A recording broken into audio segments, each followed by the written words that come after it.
Hoje estamos falando no capítulo 3 do Evangelho de Lucas, que nós pegamos para estudar até o fim, para que possamos compreender também o livro de Atos dos Apóstolos, escrito pelo mesmo médico amado, Lucas, o evangelista. Ele começa demonstrando o ministério do Senhor Jesus desde o início, desde o seu precursor João Batista, o seu nascimento, e também traz revelações importantes sobre a origem de nosso Senhor na Terra. Estamos estudando na Escola Bíblica Dominical a humanidade e a divindade de nosso Senhor Jesus Cristo. E estudaremos em breve a união da natureza humana e da natureza divina do Senhor. E é possível ver que ele é verdadeiro Deus e verdadeiro homem também. E hoje que nós estamos estudando esse texto sagrado que nos fala a respeito da sua humanidade, de como ele veio a esse mundo, do seu ministério terreno, das coisas que ele passou como passaria qualquer outro ser humano, para que fosse em tudo semelhante a nós, com exceção do pecado. E Lucas começa dizendo assim: no 15º ano do reinado de Tibério César, sendo Pôncio Pilatos governador da Judéia, tetrarca da Galileia, seu irmão Filipe tetrarca da região da Itureia e de Traconites, e Lisânias tetrarca de Abilene, sendo Anás e Caifás sumos sacerdotes, veio a palavra de Deus a João, filho de Zacarias, no deserto. E ele percorreu toda a circunvizinhança do Jordão, pregando o batismo de arrependimento para a remissão de pecados, como está escrito no livro das palavras do profeta Isaías: voz do que clama no deserto, preparai o caminho do Senhor, endireitai as suas veredas. Todo o vale se encherá, e se abaixará todo o monte outeiro. O que é tortuoso se endireitará, e os caminhos escabrosos se aplanarão, e toda a carne verá a salvação de Deus. Então, olha só, Lucas está demonstrando aqui, ele está situando esse acontecimento no tempo, na história, porque fazia 15 anos que Tibério era imperador de Roma, e Pôncio Pilatos nessa ocasião já era governador da Judéia. O que nós podemos compreender é que quando Jesus foi julgado por Pilatos, Pilatos já era um homem bem maduro o suficiente para saber o que é certo, o que é errado, o que é justo e o que é injusto. E nós estamos vendo ultimamente muitas injustiças acontecendo, e muitas vezes até com o aplauso de pessoas que se consideram honestas e justas. E é muito estranho, ou o diabo fez uma lavagem cerebral em boa parte dos brasileiros, ou essas pessoas não têm a mínima noção do que é justiça, porque condenar uma mulher a 14 anos de prisão, a mãe de 2 crianças menores, porque manchou uma estátua com batom, enquanto traficantes, enquanto estupradores, assassinos estão soltos por aí, enquanto políticos corruptos que pegaram mais de 400 anos de condenação estão livres. Não é possível que alguém esteja defendendo isso. Não é possível, parece totalmente fora da lógica que essas pessoas não tenham a mínima noção do que é a justiça. Mas já acontecia naquele tempo, porque quando Jesus foi apresentado a Pilatos, certamente ele tinha experiência de sobra como governador para saber que Jesus era inocente. Então, por que condenar um inocente? Para agradar um povo, para agradar líderes, para fazer política? Mas a ideia da política não é fazer justiça? Em todo caso, quando aconteceu isso, no 15º ano do imperador Tibério César, Pilatos já era governador da Judéia e Herodes tetrarca era rei na Galileia, e seu irmão Filipe na região de Itureia e Traconites, e Lisânias em Abilene, o que significa que o reino ali na região estava dividido entre essas pessoas sob o comando do imperador romano. Ele nomeava estas pessoas para que prestassem conta diretamente para ele, controlavam aquela região verticalmente através das pessoas que ele nomeava. Ele tinha também 2 pessoas da confiança dele, que eram Anás e Caifás, sumos sacerdotes, E mostra aqui também que quando Jesus cresceu, cerca de 30 anos depois, né, a análise que ele faz ainda tinham influência sobre o povo, mas também já tinham experiência bastante para saber o que é certo e o que é errado. O que mostra que muitas vezes a idade não traz sabedoria. Muitas vezes a idade só traz tolice para as pessoas que não aprenderam a ter sabedoria na sua juventude. É por isso que o sábio Salomão diz: lembra-te do teu Criador nos dias da tua mocidade. Olha, é muito difícil às vezes a pessoa chegar numa certa idade. Deus salva pessoas idosas também. Ele salva qualquer um que abra o coração para ele. Mas há pessoas que quando chegam numa certa idade vão se arrepender por não ter se convertido quando mais novas, de ter procurado a Deus quando tinha vigor e disposição para servir a Deus, quando ainda tinha capacidade para aprender a fazer alguma coisa para ser útil na obra de Deus. E aqui diz que João já havia nascido, crescido, já era adulto e recebeu a palavra do Senhor. E ele veio para o deserto, foi pregar no deserto. E ele andava em toda aquela região perto do Jordão, pregando o batismo de arrependimento, pregando o perdão dos pecados. O que ele dizia? Ele dizia que as pessoas deveriam se arrepender. Ele pregava a seguinte mensagem: o tempo está cumprido e o reino de Deus está próximo. Arrependei-vos e crede no Evangelho. Então ali, essa situação se dava para se cumprir palavras do profeta Isaías. Essas palavras que haviam sido pronunciadas 750 anos antes, que haviam sido registradas para que o povo conferisse que Deus já sabia o que haveria de acontecer e que João Batista vinha cumprir um desígnio de Deus no coração daquele povo. Um povo que não recebeu a palavra de Deus, um povo que se rebelou contra o seu Senhor, um povo que fazia menção de servir a Deus, mas só fazia realmente o que desejava o seu coração malvado. Nunca se inclinava ao arrependimento, nunca levava as coisas de Deus a sério, como tanta gente hoje que fala em Deus, mas é da boca para fora. O seu coração está cheio de maldade, o seu coração está voltado para o dinheiro, para a ganância, para o poder, quer ter as coisas, quer possuir propriedades, quer ter poder nesse mundo e não acredita realmente na vida eterna, porque quem acredita de verdade na salvação e na vida eterna diz: Maranata, ora vem Senhor Jesus. João Batista pregava a palavra de Deus e era uma pregação dura, uma pregação de arrependimento. Vinham multidões para ouvir a palavra de Deus que ele estava pregando. E ele dizia: vocês são uma raça de serpentes, vocês são cobras. Quem está ensinando vocês a fugir da ira vindoura? Vamos ler o versículo 7, diz assim: João dizia, pois, às multidões que saíam para ser batizadas por ele: raça de víboras, quem vos ensinou a fugir da ira vindoura? Produzi, pois, frutos dignos de arrependimento, e não comeceis a dizer em vós mesmos: temos por pai Abraão, porque eu vos digo que até dessas pedras Deus pode suscitar filhos a Abraão. Também já está posto o machado à raiz das árvores. Toda árvore, pois, que não produz bom fruto, é cortada e lançada no fogo.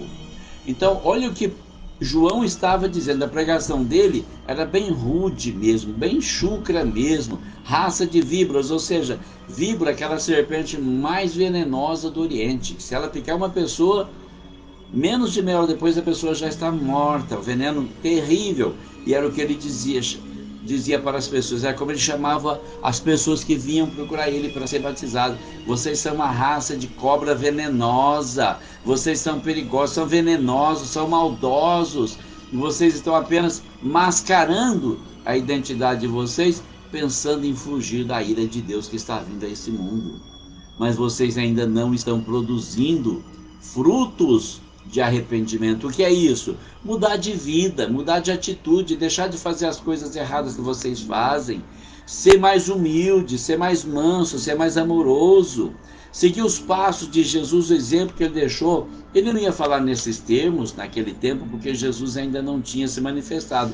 Mas nós podemos interpretar isso dessa forma hoje, porque nós já temos aqui o exemplo de Jesus. Então João Batista apenas dizia: olha, vocês têm que produzir frutos dignos de arrependimento. Não adianta vocês ficar falando que vocês são filhos de Abraão, são descendentes de Abraão, porque Deus pode dar para Abraão filhos até dessas pedras que vocês estão sentados aí. Deus tem poder para fazer isso. E o mais interessante na mensagem, quando ele diz: olha, o machado já está na raiz da árvore. Se você é uma árvore que não dá fruto, você vai ser cortado e lançado no fogo. Não fica pensando que você está salvo, que você está bem, porque você tem que consertar a sua vida. Olha, nós precisamos de conserto. Nós precisamos todos os dias nos arrepender dos nossos pecados, das nossas maldades, porque nós vamos aos poucos nos desviando da palavra de Deus. O mundo tenta nos mostrar um outro caminho, o caminho das obras, o caminho da ganância, o caminho da ambição, tenta nos levar pelo caminho da glória. Como Satanás ofereceu a glória do mundo para Jesus, para ser adorado por ele, o mundo hoje nos mostra esse caminho também. O mundo nos mostra a oportunidade do pecado. E João está dizendo: olha, vocês têm que deixar essa vida de vocês, ou vocês se tornam filhos de Deus de verdade, com arrependimento, com santidade, com temor, ou vocês serão cortados e lançados no fogo. Toda árvore que não produzir um fruto bom vai ser cortada, vai ser lançada no fogo. Vocês não estão produzindo frutas. E aí então a multidão dizia: ao que lhe perguntavam as multidões: que faremos? E ele respondia então: aquele que tem 2 túnicas, reparta com o que não tem nenhuma. E aquele que tem alimentos, faça o mesmo. Chegaram também uns publicanos para serem batizados e perguntaram-lhe: mestre, que havemos nós de fazer? Respondeu-lhes ele: não cobreis além daquilo que vos foi prescrito. Interrogaram-no também os soldados: e nós, o que faremos? Disse-lhes: a ninguém queirais extorquir coisa alguma, nem deis denúncia falsa, e contentai-vos com o vosso soldo. Então, o conselho que ele dava para as pessoas, elas queriam saber: olha, a gente quer arrepender, a gente quer mudar de vida, o que a gente tem que fazer?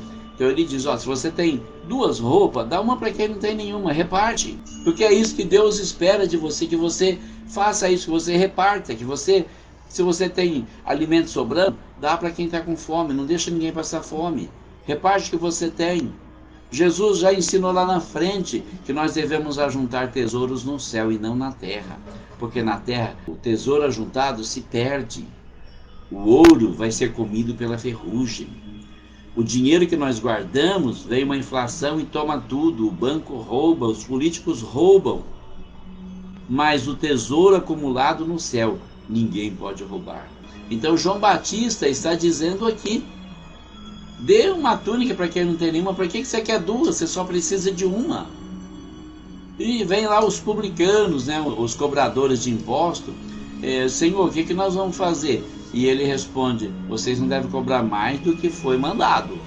Porque eles cobravam a mais, eles extorquiam o povo, eles tomavam dinheiro do povo.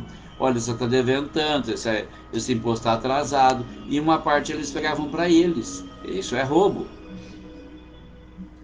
E os soldados, quando perguntam: e nós, o que nós podemos fazer? Olha, vocês não devem extorquir ninguém. Se tiver que prender, prende. Se não tiver que prender, não ameaça ninguém, não toma dinheiro de ninguém para soltar a pessoa. E não faz denúncia falsa. Se a pessoa é inocente, deixa a pessoa livre. E se contenta com o salário de vocês. Soldo quer dizer salário, né? Ora, estando o povo em expectativa e arrazoando todos em seus corações a respeito de João, se seria porventura ele o Cristo, respondeu João a todos dizendo: eu na verdade vos batizo em água, mas vem aquele que é mais poderoso do que eu, de quem não sou digno de desatar a correia das alparcas. Ele vos batizará com o Espírito Santo e com fogo. A sua pá ele tem na sua mão para limpar bem a sua eira, recolher o trigo ao seu celeiro, mas queimará a palha com fogo que não se apaga. Então a resposta dele, olha, tem tanta gente que eu acho que se tivesse no lugar de João Batista teria dito: sou eu mesmo, pode me adorar, eu sou o Messias, eu sou o Cristo. Ele jamais, ele nunca quis usurpar o lugar do Senhor. E tem tanta gente por aí usurpando o lugar de Deus, né? Tanta gente querendo ser o dono da verdade, querendo ser como Deus, né? Mas João Batista simplesmente orientava as pessoas: olha, eu sou apenas um mensageiro. Eu batizo vocês com água, é simples o meu batismo. Mas depois de mim vem um que é muito mais poderoso do que eu. Eu não sou digno de desamarrar a correia do sapato dele. Ele vai batizar vocês com o Espírito Santo e com fogo. Olha que profecia maravilhosa que já se cumpriu em nossas vidas, não é? E João Batista diz: ele tem uma pá na sua mão, ele vai limpar bem a eira. Se vai recolher o trigo no celeiro, mas vai queimar a palha com fogo que não se apaga. E aqui vem os testemunhos de Jeová novamente falar que é uma destruição, que a pessoa é destruída, acabou, o fogo apaga, acabou. O fogo não apaga, é tormento eterno, é para sempre, para ser atormentado para sempre. É por isso que nós precisamos fazer de tudo para escapar das chamas do inferno. A condenação do inferno vai ser uma coisa muito triste. Assim, pois, com muitas outras exortações ainda, anunciava o evangelho ao povo. Mas o tetrarca Herodes, sendo repreendido por ele por causa de Herodias, mulher de seu irmão, e por todas as maldades que havia feito, acrescentou a todas elas ainda esta, a de encerrar João no cárcere. Então ele ficava ali exortando o povo, anunciando o evangelho, falando da salvação, falando do arrependimento, preparando as pessoas para quando Jesus aparecesse no seu ministério, que seguissem Jesus. Mas aí vem esse rei Herodes. Parece que Herodes era um nome amaldiçoado, porque olha, um Herodes mandou matar muitas crianças ao redor de Belém para tentar matar Jesus. E esse outro, que certamente devia ser filho dele, vem aqui com a intenção de prender o profeta. João Batista era um profeta. Já que falou mal de mim, porque eu estou casado com a mulher do meu irmão, então prende ele. Pronto, acabou o problema, acabou a profecia. Se prender ele, acabou. Mais ou menos como está acontecendo no Brasil, né? Prender as pessoas que se opõem às ideias de comunismo, porque eles querem implantar a democracia da ditadura deles, né? Se opôs, vai preso, como o pessoal do 8 de janeiro que vandalizaram. Sim, tem que ser punido? Tem que pagar pelo estrago que eles fizeram? Tem, mas 14, 15, 17 anos de prisão não faz o menor sentido, não tem a menor lógica. Ou alguém lá no governo ficou muito louco, no STF está louco, ou está endemoniado, ou perdeu totalmente a noção, não sabe o que é a justiça. Mas acontecia também no tempo de Jesus, porque João Batista foi falar para Herodes: olha, você está em pecado, rapaz. Então prende esse cara para ele parar de falar que eu estou em pecado. Pronto, acabou a profecia. Quero ver você profetizar para os presos lá na cadeia. E ele foi preso. Quando todo o povo fora batizado, João Batista, que no caso ele ainda estava livre quando acontece isso, ó. Quando todo o povo fora batizado, tendo sido Jesus também batizado, e estando ele a orar, o céu se abriu, e o Espírito Santo desceu sobre ele em forma corpórea como uma pomba, e ouviu-se do céu esta voz: Tu és o meu filho amado, em ti me comprazo. Ou seja, em ti eu tenho prazer, em ti eu me alegro, em você está toda a minha alegria, meu filho. Foi quando o povo já tinha sido batizado, Jesus aparece lá para ser batizado. Outros evangelhos narram melhor a vinda de Jesus até João Batista, a humildade de João Batista ao reconhecer Jesus, e também o momento que Jesus ele é batizado para cumprir a justiça, porque ele não precisava batizar, ele se batizou para que se cumprisse toda a justiça. Ele veio para cumprir a justiça no nosso lugar e fez isso com perfeição. E naquele momento ali, vê-se claramente uma espécie de pombo, um passarinho que desce sobre ele, como um sinal visível de que o Espírito Santo, a partir daquele momento, estaria controlando totalmente a vida do homem chamado Jesus. E muita gente não entende às vezes por que Jesus fazia milagres, tinha grandes revelações, porque olha só, ele recebeu o Espírito Santo. Sim, ele recebeu, o Espírito Santo veio sobre ele exatamente no momento do seu batismo, mas ele não ficou nisso. Pelo contrário, ele continuava uma vida constante de oração, ele orava constantemente. Se você acompanhar na Bíblia Sagrada, nos Evangelhos, ali diz que Jesus tirava longos períodos de oração. Às vezes ele passava a noite toda em oração em algum lugar deserto, só ele e o Pai, porque ele sabia que ele precisava manter essa comunhão para o Espírito Santo continuar na vida dele, para enriquecer ele, para ser controlado pelo Espírito Santo, para fazer toda a vontade de Deus. Se você quer ser controlado por Deus, pelo Espírito Santo, precisa fazer a mesma coisa. Precisa se entregar ao Senhor, precisa viver uma vida de oração, precisa orar mais. Não tem problema se você não consegue acordar de madrugada, porque existe um mito aí, que é de madrugada que se ora, irmão. Não tem dia, não tem hora. Nós precisamos acabar com esses mitos da igreja. Ai, Deus te ouve de madrugada. Deus te ouve em qualquer momento, irmão. Ai, Deus te ouve no monte. Não é só no monte, irmão. Para com isso, para de dificultar as coisas, para de complicar. As coisas de Deus são simples, não tem que complicar. Quando Jesus passa por Samaria e encontra a mulher samaritana, ela começa a criar polêmica e dizer, olha, você é judeu, e os judeus dizem que é lá em Jerusalém que a gente adora a Deus, mas o nosso pai adorou aqui nesse monte. E Jesus diz para ela, mulher, crê-me que é chegada a hora em que nem em Jerusalém, nem nesse monte vocês vão adorar o Pai. Porque o Pai está procurando pessoas que o adorem em espírito e verdade. Então não tem que ser no monte, não tem que ser em Jerusalém, não tem que ser à noite, de madrugada. Não, qualquer hora que você falar, Senhor, eu vou buscar a tua presença agora, colocar o joelho no chão, fechar a porta do seu quarto, desligar o celular, desligar o computador, e você e Deus, somente vocês dois, você vai ver a diferença que vai começar a acontecer na sua vida.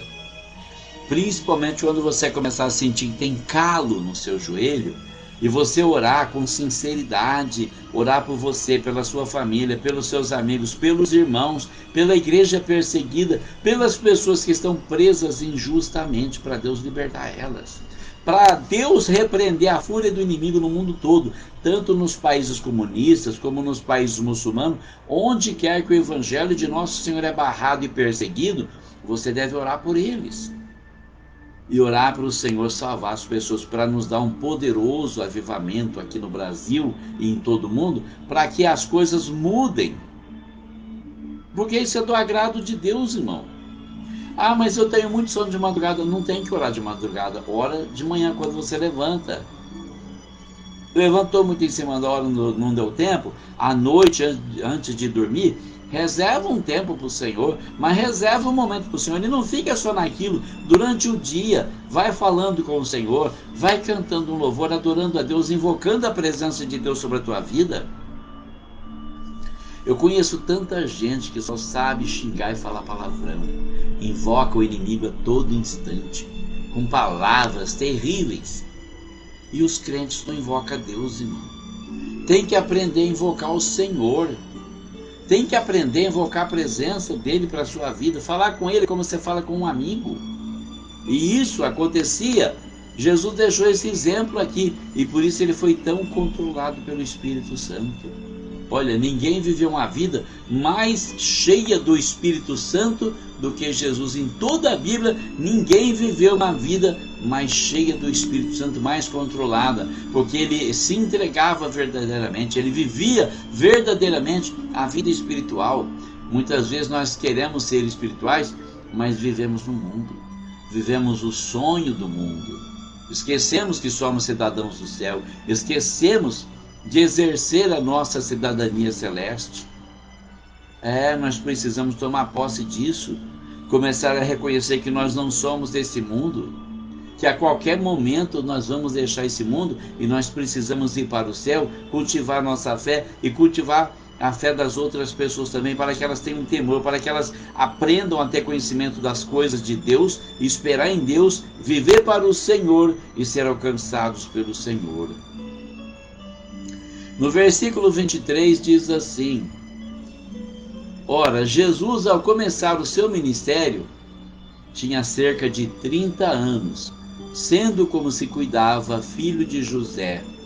Como se cuidava, como as pessoas pensavam, porque poucas pessoas sabiam da revelação de que Jesus tinha sido fruto do Espírito Santo. Então muitas pessoas pensavam que o pai de Jesus era José.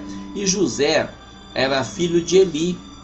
Eli, filho de Matate, Matate de Levi, Levi de Melqui, Melqui de Janaí, Janaí de José, José de Matatias, Matatias de Amós, Amós de Naum, Naum de Esli, Esli de Nagai, Nagai de Maate, Maate de Matatias, Matatias de Semei, Semei de Joseque, Joseque de Jodá, Jodá de Joanã, Joanã de Reza, Reza de Zorobabel, Zorobabel de Salatiel, Salatiel de Neri, Neri de Melqui, Melqui de Adi, Adi de Cozão, Cozão de Eumodã, Eumodã de Er de Josué, Josué de Eliezer, Eliezer de Jorim, Jorim de Matate, Matate de Levi, Levi de Simeão, Simeão de Judá, Judá de José, José de Joanã, Joanã de Eliaquim, Eliaquim de Meleá,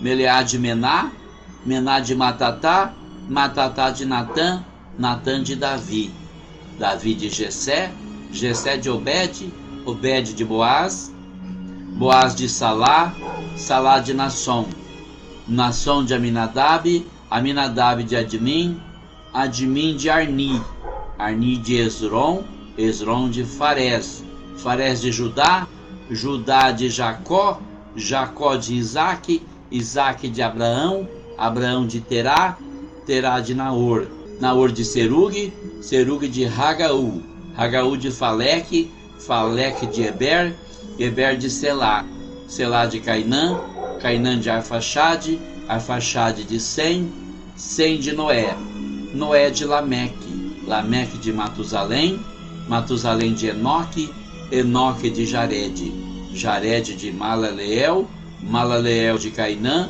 Cainã de Enos, Enos de Sete, Sete de Adão e Adão de Deus. Então você percebe que a genealogia de Lucas começa em Jesus e vai até Adão, até Deus, né? E alguns nomes aqui a gente não reconhece, porque na tradução muda muito. No versículo 33, por exemplo, quando fala de Farés, na verdade era Pérez. Você vai encontrar lá no livro de Gênesis, o filho de Judá, Pérez, que ele teve com a nora dele, porque ali houve uma coisa tão absurda.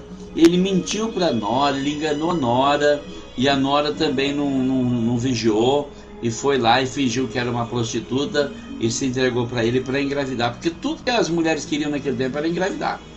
Eu não posso entender isso. A gente teria que viver a cultura daquele povo para entender essa razão, mas elas queriam de todas as formas engravidar. Morreu o filho mais velho de Judá e ele deu o segundo. Ele tinha 3 filhos, o segundo filho também morreu. Eu falei: essa mulher está matando meus filhos, não é possível. Então ele não quis dar o 3º filho para ela.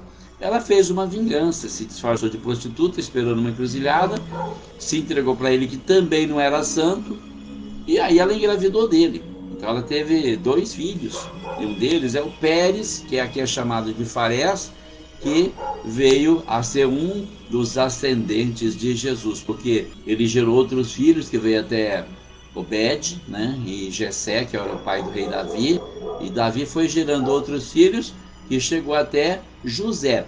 O Lucas, ele leva a genealogia de José até Adão, né? Mas nós encontramos lá no Evangelho de Mateus também a genealogia de Jesus. No primeiro capítulo de Mateus, quando fala da genealogia, nós percebemos que começa ela de Abraão para cá.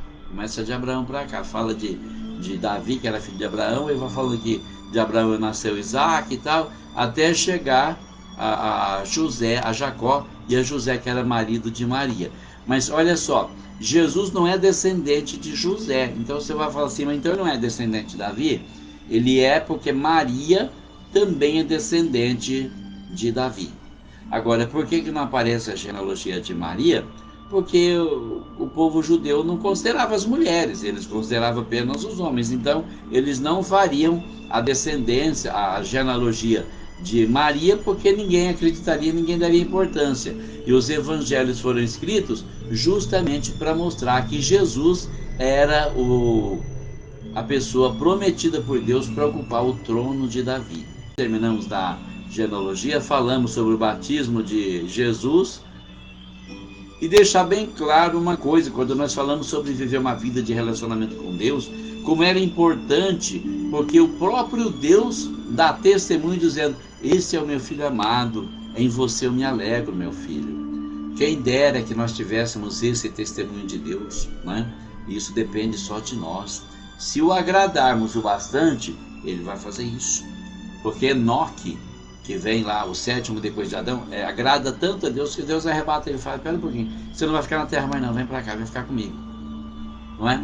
Então, agrada a Deus. E lá na frente, no livro do profeta Isaías, Deus dá testemunho de Abraão dizendo: vocês são descendência de Abraão, meu amigo. Olha que privilégio ser chamado amigo de Deus, né? E isso depende do quê? Depende de nós, da nossa boa vontade, daquilo que nós estamos fazendo para agradar o Senhor. Orem pelo Brasil, irmãos. Orem pela nossa nação, para o Senhor derrubar esse dragão vermelho que está ameaçando a nossa liberdade, a liberdade dos nossos filhos, dos nossos netos e da igreja do Senhor. Orem ao Senhor para nos dar um poderoso avivamento para ganhar almas para o Senhor. Deus abençoe você, Deus abençoe a sua família e Deus abençoe o Brasil, em nome de Jesus.